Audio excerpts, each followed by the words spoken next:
They thought I was just another manageable employee until my final report revealed a truth that could send the entire executive board to prison. When they fired me, they had no idea that all the evidence was already in the Securities and Exchange Commission's hands. Nobody knew that for 3 years, I had been silently building the perfect indictment. Every expense line, every presentation slide was evidence. My name is Rachel Griffin. I'm a 36-year-old financial analyst at Monarchis Global Well. I was until about 45 minutes ago. I've always been described as sharp, reserved, and meticulously detail-oriented. Those qualities made me excellent at my job. Those same qualities are about to bring down an entire corporation. I sit across from Karen Mallory, our head of human resources, in a sterile conference room with floor-to-ceiling windows overlooking Manhattan. Her perfectly manicured nails tap against the mahogany table as she slides a stack of papers toward me. As part of our organizational restructuring, we're streamlining several departments. Karen says, her practiced corporate smile never reaching her eyes. Your position has been identified as redundant. I've been expecting this for weeks. The timing is perfect. You'll find the severance package quite generous, she continues, flipping to a flagged page.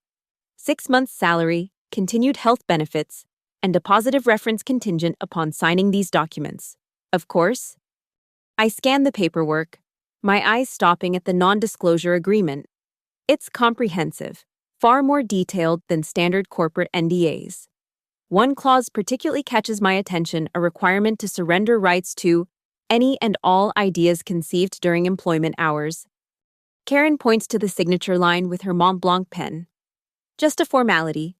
We value your contributions and want to ensure a smooth transition. I let the silence hang between us for a moment before I look up and meet her gaze. Ideas can be vague, Karen, but my memory is crystal clear, and it doesn't belong to you. Her smile falters. I'm not sure I understand. No, I say, standing up and collecting my personal items. You don't, but you will. 2 years earlier, I was handed what appeared to be a routine assignment audit, strategic partnership expenses. To anyone else, this might have seemed like mundane accounting work, buried in spreadsheets and invoices that would make most people's eyes glaze over. But I've always found clarity in numbers. They tell stories that people try to hide. I remember the day it started. I was sitting at my desk, surrounded by the usual hum of corporate activity phones ringing, keyboards clicking, the occasional burst of forced laughter from the sales team's corner. Todd Reiner, our chief operating officer, approached my desk with a smile that didn't quite reach his eyes.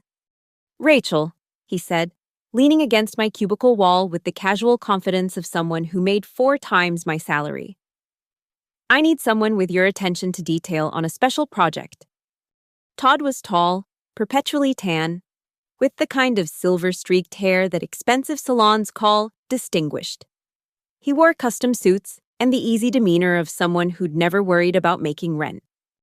We've had some questions about our strategic partnership allocations, he continued, placing a flash drive on my desk. Nothing serious, just some housekeeping before the quarterly board meeting. I need you to review these files and ensure everything's properly categorized. I nodded, taking the flash drive. Any specific concerns I should look for? His smile tightened almost imperceptibly. Just basic reconciliation. Make sure the expenses match our partnership agreements. Simple stuff. He checked his Rolex. I'll need a summary by Friday. 3 days to review what would normally be a 2-week project. Classic corporate rush job usually assigned when someone wants a rubber stamp rather than actual scrutiny. I'll get right on it, I said. As soon as Todd left, I plugged in the drive and began organizing the files. Years of experience had taught me to create my own system rather than rely on whatever chaotic structure others used. I immediately made a backup copy of everything, a habit that would later prove invaluable. The files contained hundreds of invoices, contracts, and expense reports related to Monarchis Global's strategic partnerships. At first glance, nothing seemed unusual: consulting fees, event sponsorships, market research costs. But as I cross-referenced amounts and dates, patterns began to emerge. 3 companies appeared repeatedly: Maritime Synergy, Nexaport, LLC, and Blue Harbor Partners. Each submitted regular invoices for strategic consultation and market positioning services, vague terms that could mean anything. The amounts ranged from $75,000 to $350,000 per invoice, adding up to millions annually. I pulled up our vendor database to check these companies' profiles and found only the most basic information. No websites, no detailed service agreements, just addresses and bank routing numbers. That was my first red flag. My second came when I cross-referenced the payment dates with our executives' calendars, which I had access to for scheduling purposes. Nearly every major payment coincided with luxury retreats in places like Monaco, the Maldives, and San Bartolome. By the end of day 2, I had identified over $9.2 million in suspicious payments spanning 18 months. I compiled my findings into a preliminary report, careful to present the facts without accusation. I simply noted the patterns and suggested a more thorough review of these specific partnerships. When I emailed my report to Todd, his response was almost immediate, unusual for an executive who typically took days to acknowledge emails. He called me into his office within 10 minutes. "This is thorough," he said, my report open on his tablet. "But I think you've misunderstood the assignment." I maintained my professional demeanor. I was asked to review the strategic partnership expenses. These 3 vendors account for a significant portion of those expenses, but I can't find substantial deliverables justifying the costs. Todd leaned back in his chair, his expression hardening slightly. "These are sensitive relationships, Rachel. The deliverables aren't always tangible documents. These firms provide access, influence, relationship management. I understand the value of intangible assets," I replied, "but even those should have some documentation or measurable outcomes. There's nothing in our systems indicating what we've received for these payments." He sighed, closing the tablet case with a snap. This is why financial analysts aren't typically involved in high-level strategic decisions. Not everything fits neatly into spreadsheets and balance sheets. With respect, sir, that's precisely why financial controls exist, to ensure transparency regardless of the nature of the expense. Todd's expression shifted from annoyance to something more calculating. "Rachel, you're excellent with numbers, but you're displaying a concerning lack of cultural fit. These partnerships represent relationships built over years. Questioning them suggests a fundamental misalignment with our corporate philosophy." There it was, cultural fit. The corporate euphemism used to dismiss concerns without addressing them. I'd heard it before when female colleagues raised uncomfortable questions. It was the professional equivalent of, "You just don't get it." "I'm not questioning the importance of relationships," I said carefully. "I'm questioning why we're paying millions to companies that appear to exist only on paper." Todd stood up, indicating our meeting was over. "I appreciate your diligence, but I'll handle this from here. Please send me your source files and return to your regular duties." His tone made it clear this discussion was finished. I nodded and left his office, but I had no intention of letting this go. That evening, I began what would become Project Harpoon, named after the tool used to hunt the largest creatures in the sea. On my personal laptop, I created an encrypted folder structure to organize my findings. I systematically documented everything: copies of suspicious invoices, executive calendar entries that coincided with payments, corporate credit card statements showing luxury expenses in the same locations where our strategic partners supposedly operated. I was careful. I never accessed or copied files I wasn't authorized to view in my regular duties. I never stayed late at the office to conduct my investigation. Instead, I simply became more observant, more meticulous in my official work, which gave me legitimate reasons to request related information. Over the following months, I expanded my investigation beyond the 3 shell companies. I discovered financial projections being manipulated before investor presentations. The official Q4 EBITDA report showed $41.8 million in profits, while the actual figure was closer to $32.6 million, a blatant inflation to boost valuation before a planned merger. I documented how revenue recognition policies were selectively applied to front-load income and delay expense recognition. I tracked how customer churn rates were artificially suppressed by counting canceled accounts as dormant rather than lost. Each discovery was carefully documented and added to Project Harpoon, along with notes on who had requested the manipulations, who had implemented them, and who had signed off on the final numbers. Throughout this process, I maintained my professional persona at work. I continued producing high-quality financial analysis, attended team-building events with appropriate enthusiasm, and even accepted a small promotion to senior financial analyst, all while building my case. The only person who knew what I was doing was my former college roommate, Natalie Durand, now an enforcement investigator at the Securities and Exchange Commission. We met monthly for coffee, carefully avoiding discussing specifics in public. Instead, I would mention having interesting reading material when I had new evidence, and she would suggest a secure method for sharing. "They're getting bolder," I told Natalie during one of our meetings, about 18 months into my investigation.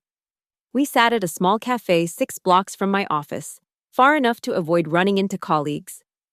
Natalie stirred her latte, her expression neutral but her eyes alert. "How so?" "The shell companies are now billing for merger preparation services. Almost $2 million in the last quarter alone. But they're still just fronts for executive vacations and who knows what else." "Any direct evidence of who benefits?" she asked. I nodded slightly. "Wire transfers from the shell companies to offshore accounts. I've traced 2 back to holding companies where our CEO and CFO are listed as beneficial owners." Natalie's eyebrows rose slightly. "That's significant. Are you documenting the chain?" "Everything. Transactions, dates, authorizations. I even have meeting minutes where they approved these strategic investments without disclosing their financial interest." She was quiet for a moment. "Rachel, this is becoming very serious. Have you considered your endgame?" I had. For months. I'd been considering how to bring everything to light. Simply reporting to the board wasn't an option. Several board members were implicated. Going to the press risked having the story buried by expensive lawyers or spun as a disgruntled employee's vendetta. "I think it's time to force their hand," I said finally. "Make them fire me." Natalie looked surprised. "Why would you want that?" "Whistleblower protections are stronger if they take adverse action against me. Plus, it creates a clear timeline. They fired me because I was asking questions, not because I took documents." "That's actually quite strategic," Natalie admitted. "But how will you make them fire you without tipping them off about what you know?" I smiled. "By being too good at my job." The next day, I began the final phase of my plan. I drafted what I called an efficiency memo, ostensibly a proposal to streamline our financial reporting process. Within it, I embedded pointed questions about the very issues I'd been tracking. Recommendation 3.4. Standardized vendor verification process to ensure all strategic partners provide measurable deliverables. Current analysis indicates 28% of consulting expenditures lack documented return on investment. Recommendation 5.7. Implement consistent revenue recognition policies across all business units to address the 9.2-hour discrepancy identified between departmental and consolidated reporting. Each recommendation referenced actual numbers from our systems, making them impossible to dismiss as theoretical concerns. I distributed the memo to my direct supervisor, the finance director, and copied Todd Reiner and our CFO, Marcus Ellison. The response was swift. Within hours, I was called to a meeting with Marcus and Todd. The finance director, who should have been there as my direct superior, was conspicuously absent. "Rachel," Marcus began, his normally jovial demeanor replaced with cold professionalism. "We've reviewed your memo. While we appreciate initiative, this document raises concerns about your understanding of our business model." I maintained an expression of earnest confusion. "I'm sorry to hear that. I was hoping to address the inefficiencies I've observed in our reporting systems. Was there a specific recommendation you found problematic?" Todd jumped in. "It's not about specific recommendations. It's the underlying assumptions. You're questioning established procedures without understanding their strategic context." "I based everything on our company's own financial data," I replied. "If my analysis is incorrect, I'd appreciate understanding where I've misinterpreted the numbers." Marcus exchanged a glance with Todd before responding. This isn't about individual numbers, it's about your approach. You've been with us for what, 4 years? Yet you're suggesting changes to systems developed by executives with decades of experience in this industry. I nodded thoughtfully. I understand the value of experience, but I also believe in data-driven decision-making. The discrepancies I've highlighted represent actual variations in our financial reporting. Rachel, Todd said, his voice taking on a patronizing tone. This is exactly the cultural fit issue I mentioned previously. You're approaching everything as if it's a simple math problem with a single correct answer. Business is more nuanced. Nuance shouldn't mean inconsistency, I countered, especially in financial reporting to shareholders and regulators. The temperature in the room seemed to drop by several degrees. I think we need to reevaluate your role here, Marcus said finally. This kind of rigidity might not be suited to our corporate environment. I widened my eyes slightly, projecting innocence. I'm just trying to do my job thoroughly. If I've overstepped, I apologize. Perhaps I could revise the memo to address your concerns. That won't be necessary, Todd said quickly. Let's table this discussion for now. Return to your regular duties while we consider the appropriate next steps. As I left the meeting, I knew the countdown had begun. They would now see me as a threat, someone asking too many questions, creating paper trails of issues they wanted buried. It was only a matter of time before they found an excuse to remove me. Sure enough, 3 weeks later, I received a calendar invitation for a performance review and organizational restructuring discussion with HR. No agenda, no preparation materials, just a meeting with Karen Mallory, scheduled for Friday afternoon. Classic firing protocol. I spent those final days ensuring all my evidence was securely stored and organized. I met with Natalie one last time to confirm the handoff process once I was terminated. Are you nervous? She asked as we walked through Central Park, far from any potential corporate eavesdroppers. I considered the question carefully. Not about being fired. That's the plan. I'm concerned about the aftermath. These are powerful people with expensive lawyers. Natalie nodded. That's why we're being so careful with the documentation.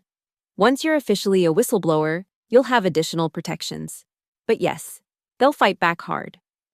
Worth it, I said simply. Someone has to. She smiled. The SEC has been wanting to make an example of corporate fraud like this. Your case is exactly what we need: clear evidence, documented over time, with a direct paper trail to the executives involved. Just make sure they can't bury it, I said. That's my only fear, that all this work ends in some minor fine and a press release no one reads. With what you've given us, not a chance. This is going to earthquake through the industry. Which brings us back to that conference room, to Karen Mallory sliding termination papers across a mahogany table, to me refusing to sign away my right to remember what I'd seen. I need these signed before you leave the building, Karen insists, her professional veneer cracking slightly.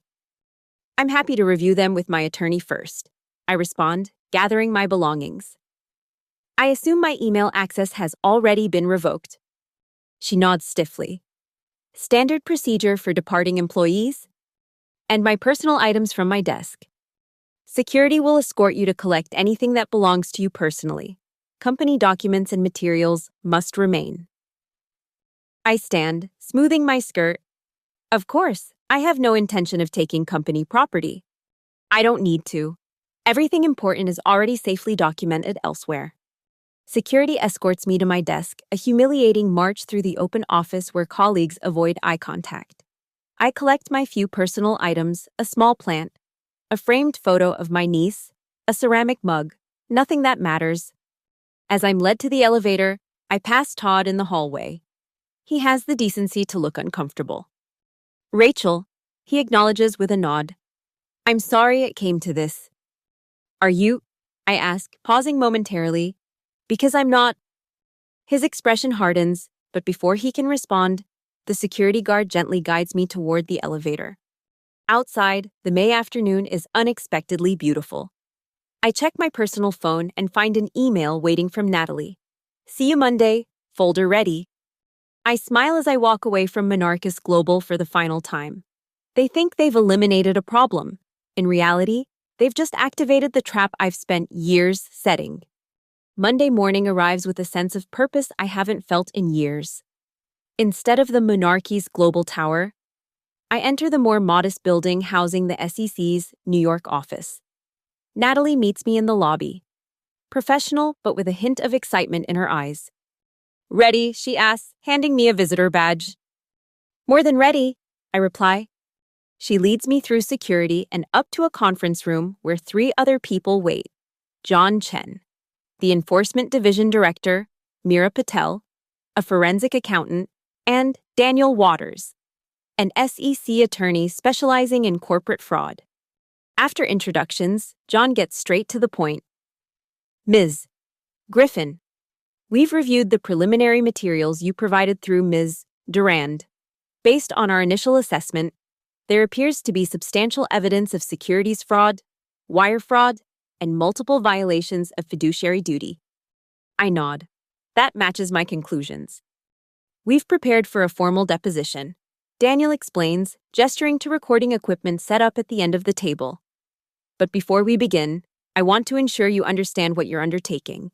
This will likely become a years-long investigation. The subjects will have significant resources to fight back." "I understand," I say. "I've spent nearly 3 years documenting this fraud. I'm prepared for what comes next." Meera, the forensic accountant, spreads out some of my documents on the table. "Your organization is impressive. Did you have a background in fraud investigation before your role at Monarchies?" "No," I admit. "Just attention to detail and a stubborn streak when numbers don't add up." "Well, it's remarkable work," she says. "You've essentially created a roadmap for us. The shell company structure, the executive beneficiaries, the accounting manipulations, it's all methodically documented." "Let's get started," John says, nodding to Daniel to begin the recording. For the next 6 hours, I walk them through everything: how I discovered the initial discrepancies, how I traced the money through shell companies to offshore accounts, how corporate financial statements were manipulated to inflate valuation before the merger. I provide names, dates, document references. I explain which executives were actively involved versus those who looked the other way. I detail each instance where I raised concerns and how they were dismissed. By late afternoon, we've only covered about half my evidence. Daniel suggests continuing the next day, but I'm reluctant to lose momentum. "I've taken the week off," I say. "Let's keep going." John looks impressed. "Your stamina matches your thoroughness, but legal proceedings require fresh minds. We'll continue tomorrow at 9 a.m. As we wrap up, Natalie shows me to a small office they've set up for my use during the investigation. On the computer, a drive has been mapped with a simple label: Whitewash Investigations, Monarchies, Huarcies, Fraud. "This is where we'll build the case," she explains. "Everything you provide will be stored here, organized for the attorneys and investigators." I notice a folder icon on the desktop, labeled Project Harpoon. "You kept the name," I observe with a small smile. "It fits," Natalie says. "Going after the biggest fish in the sea." As everyone leaves for the day, I stay behind for a moment, looking at the screen.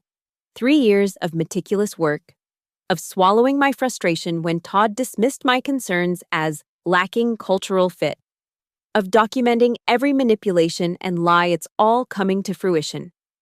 I place my hand on the keyboard and whisper to myself, "Let's begin." This time, I'm not reporting, I'm investigating. The next morning, I arrive at the SEC office before even Natalie. The security guard recognizes me from the day before and lets me in with a nod. The building is quiet. Most employees won't arrive for another hour. It gives me time to organize my thoughts for today's continuation. I set up in the small office they've allocated me, arranging my notes chronologically. Today we'll be covering the financial statement manipulations, the more technical aspects of the fraud that required creative accounting to conceal. As I review my documentation, I reflect on how I got here. Finance wasn't my original passion. I studied international relations in college, dreaming of diplomatic work. But a required economics course revealed an unexpected talent for numbers. They spoke to me not just as figures on a page, but as stories about people, decisions, and priorities. After graduation, I pivoted to finance, earned my CFA, and found myself climbing the corporate ladder more quickly than expected. Monarchies Global had been my third employer, offering a substantial salary increase and the prestige of working for a multinational corporation on the verge of explosive growth. For the first year, I was grateful for the opportunity.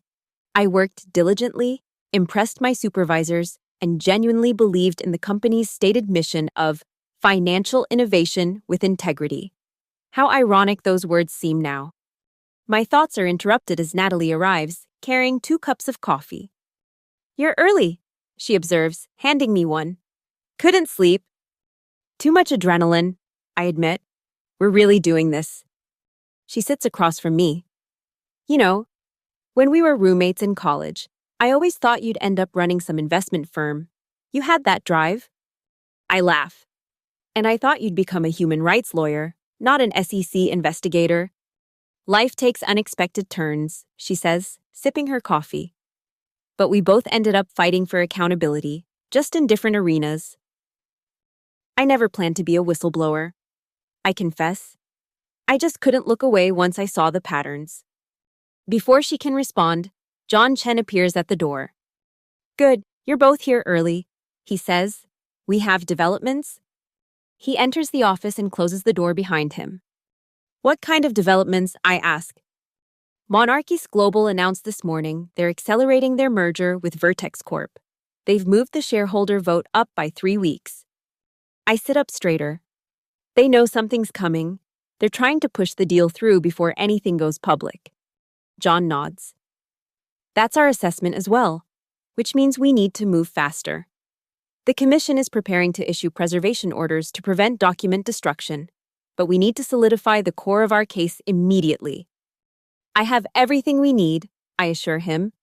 "We just need to organize it for maximum impact." "Good. The team will be here in 30 minutes. Let's be ready to hit the ground running." When the full team assembles, there's a new sense of urgency.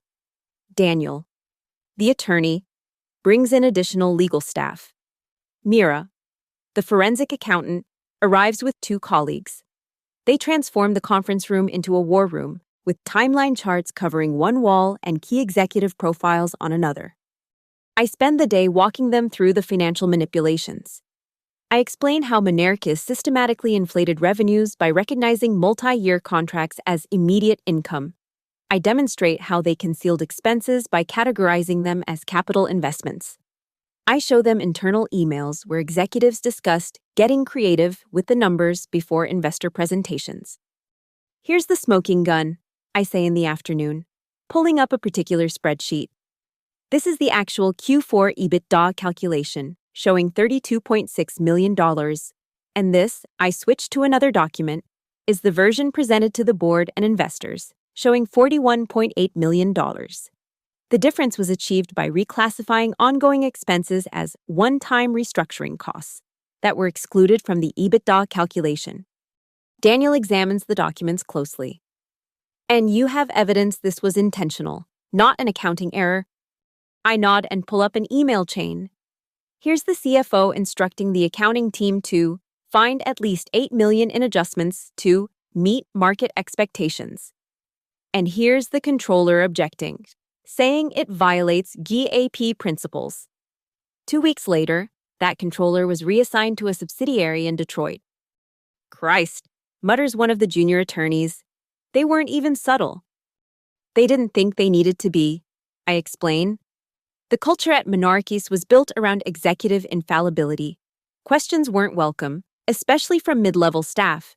The few who pushed back were marginalized or managed out. "Like you," Natalie observes. "Except I was counting on it," I reply. By the end of the second day, we've established the core fraud case, the inflated financial statements, the shell companies funneling money to executives, the deliberate misleading of shareholders. It's all documented and organized. John calls a brief meeting before we disperse. Given the accelerated merger timeline, we need to move quickly. The commission is prepared to file for a temporary restraining order to pause the merger, but we need to ensure our case is airtight. What's our timeline? I ask. We're aiming to file by Monday. Daniel says. That gives us 3 more days to perfect the documentation and prepare the initial legal filings. I'll be here all weekend if needed, I offer immediately. John looks at me with appreciation. Ms. Griffin, your dedication is remarkable. But pace yourself. This is a marathon, not a sprint. With respect, sir. Right now it's both. They're racing to complete this merger before the fraud is exposed. We need to beat them to it. He concedes with a nod. You're right. We'll have teams working through the weekend. But remember, you've done the hardest part already. You've given us everything we need. Now it's our job to build the legal case. As we prepare to leave, Mira approaches me. I've been reviewing your documentation on the shell companies. It's impressive how you trace the money flow. Would you be willing to walk my team through your methodology tomorrow? It could help us identify similar patterns in other cases. Of course. I agree. I developed some techniques for tracking the transfers across multiple institutions. It's nothing sophisticated, just persistent follow-through. Sometimes persistence is the most sophisticated tool we have, she says with a smile. The next 3 days blur together in a flurry of depositions, document reviews, and legal preparations. I work closely with different SEC teams, explaining the nuances of Monarchies' operations and helping connect various strands of evidence. By Sunday evening, the case has taken shape beyond even my expectations. What I had documented as a $9.2 million fraud had expanded as SEC investigators uncovered additional layers. The total fraudulent activity now approached $14 million, spanning 5 years and involving 6 executives. We're filing first thing tomorrow, John informs me as we wrap up Sunday night. The request for a TRO to halt the merger will be submitted to the court at 8 a.m. The formal investigation notice will be delivered to Monarchies by 9 a.m. What happens then, I ask. Then all hell breaks loose, Daniel says with a grim smile. Their stock will likely plummet when the news hits. They'll deny everything and promise full cooperation while their attorneys try to limit access to key personnel and documents. But we already have the documents, I point out. Yes, thanks to you, which puts us in an unusually strong position.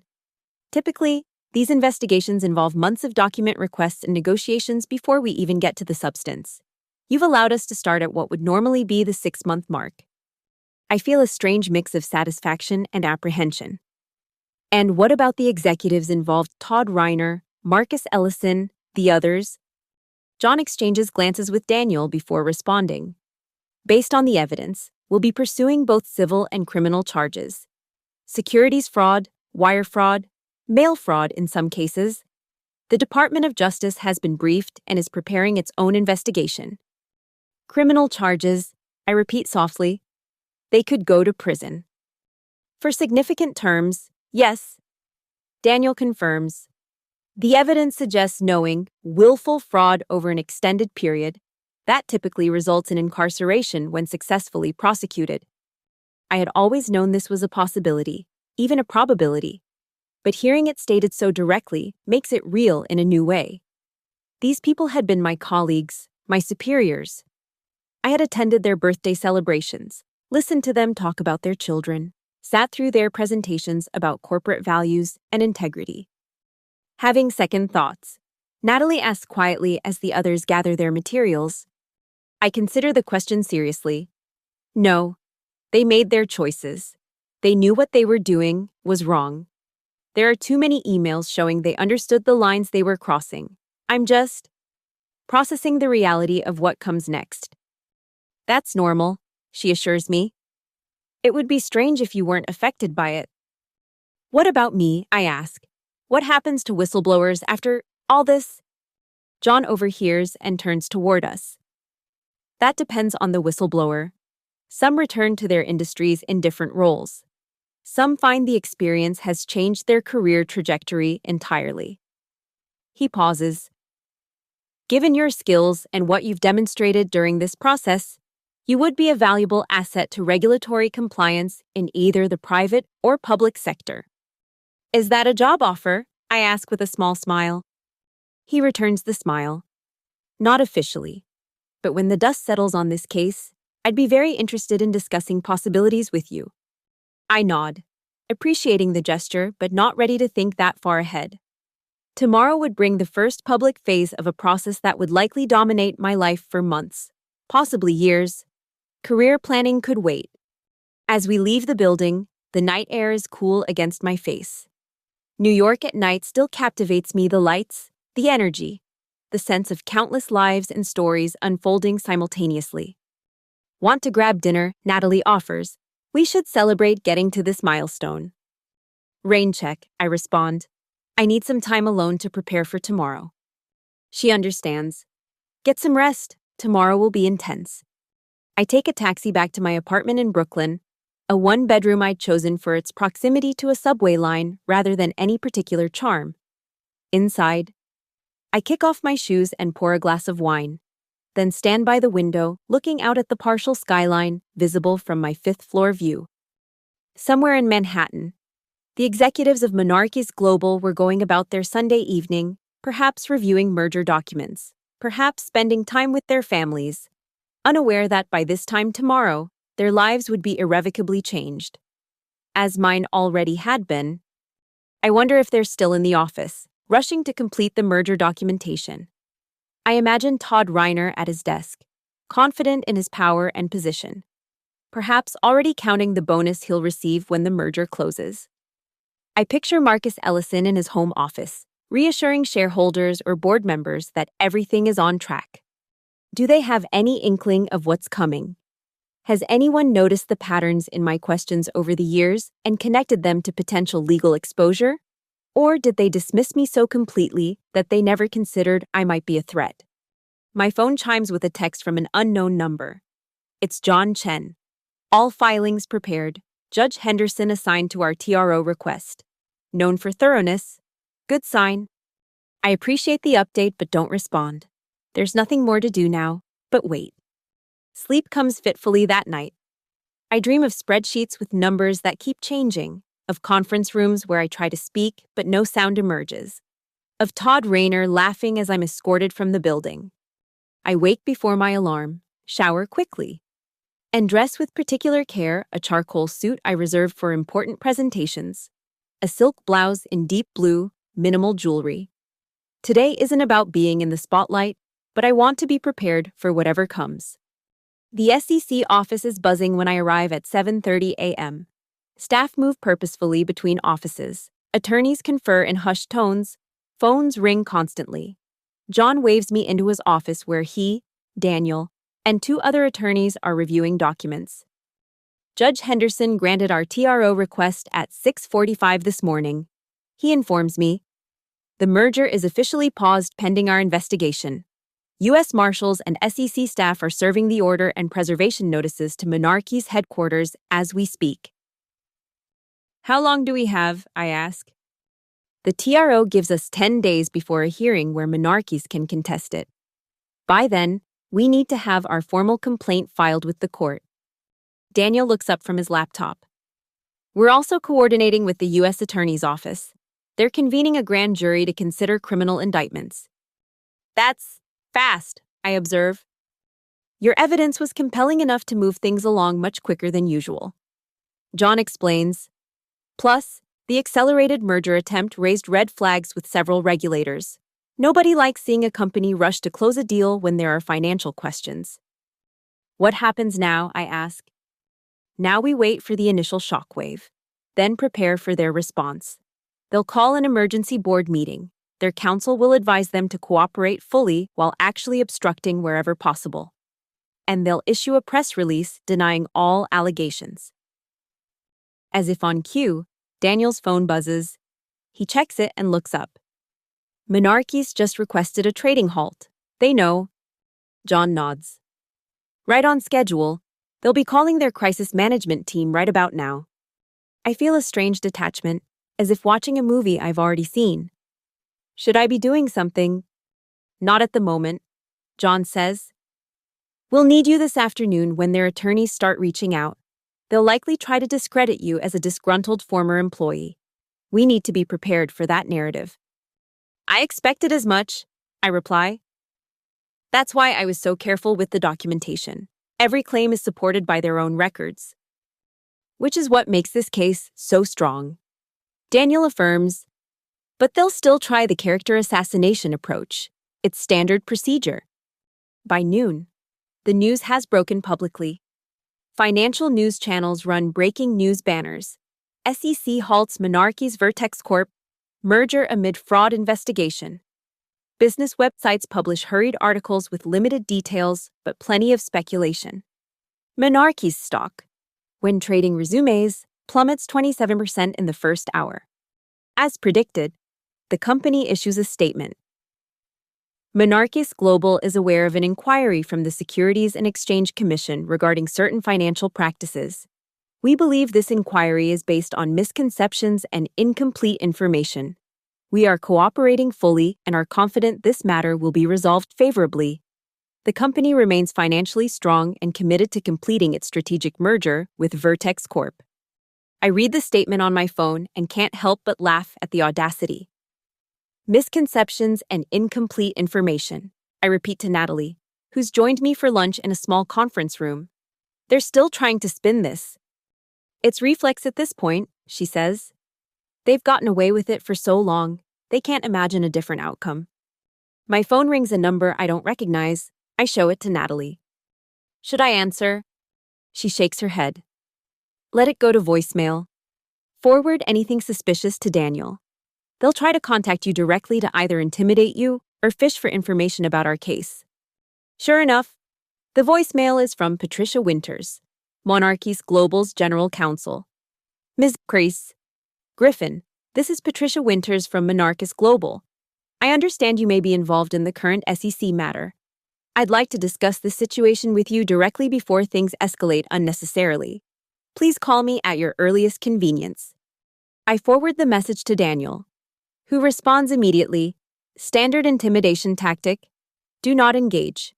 We've notified their counsel that all communication must go through us.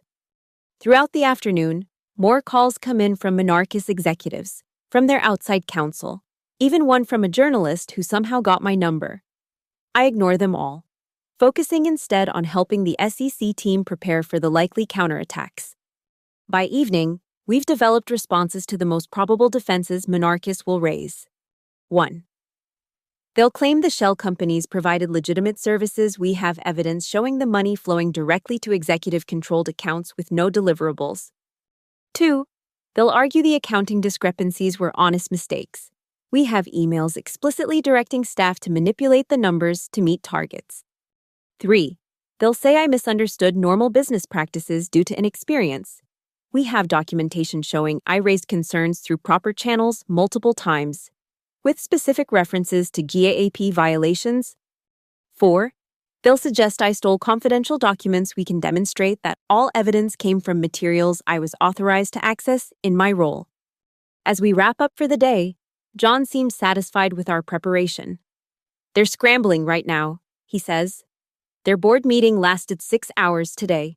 We have sources telling us there was significant infighting, with some directors demanding resignations. Any word on Todd or Marcus? I ask. Marcus Ellison has taken a leave of absence for personal reasons, according to an internal memo.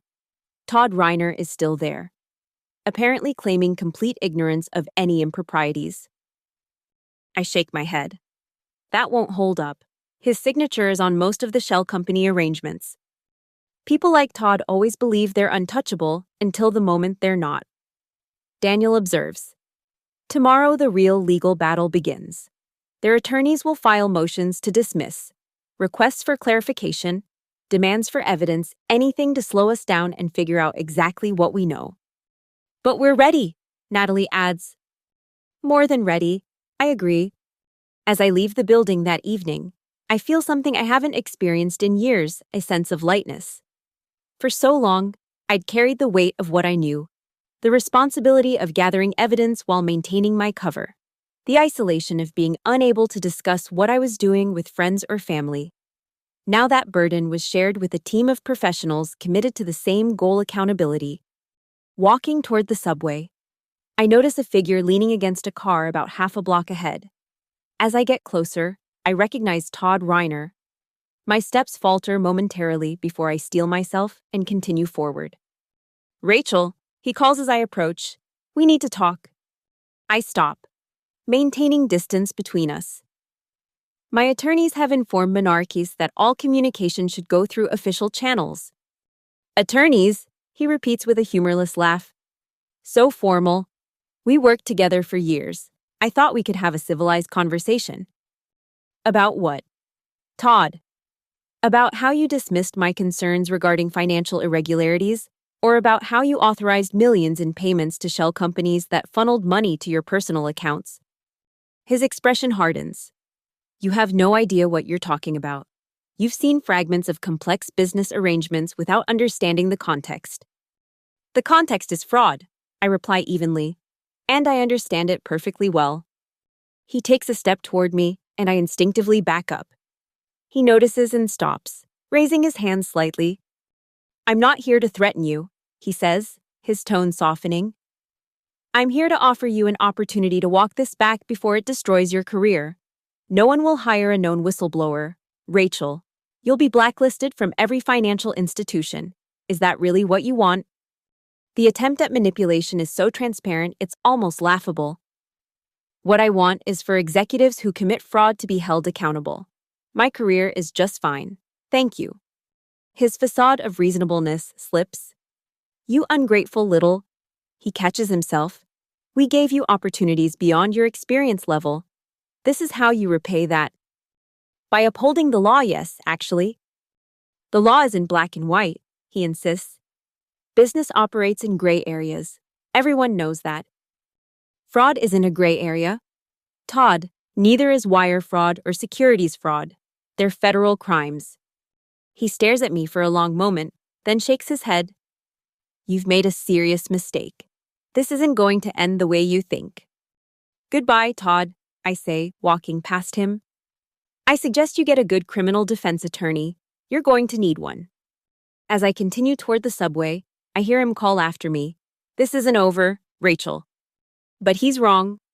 For him, it's very much over. He just doesn't know it yet. I text Natalie about the encounter as soon as I'm on the train. She responds immediately. "Document everything he said. We'll add witness intimidation to the charges." The next few weeks pass in a blur of legal proceedings, document reviews, and testimony preparation. The case expands as more evidence emerges. 2 board members, apparently fearing personal liability, come forward with additional information about executives' knowledge of the fraud. Vertex Corp withdraws from the merger, citing material adverse changes in Monarchis' financial disclosures. Monarchis stock falls another 32%. Shareholders file class action lawsuits. The financial press, initially cautious in their coverage, begins publishing detailed analyses of the alleged fraud. 30 days after the initial TRO, Monarchies announces major leadership changes. The CEO resigns to focus on personal matters. 3 board members step down. Todd Reiner is terminated for cause following an internal investigation. I watch it all unfold from my new position as a special advisor to the SEC's Enforcement Division. John Chen had made good on his hint about employment opportunities, offering me a 1-year contract to assist with the Monarchies case and help develop new fraud detection methodologies.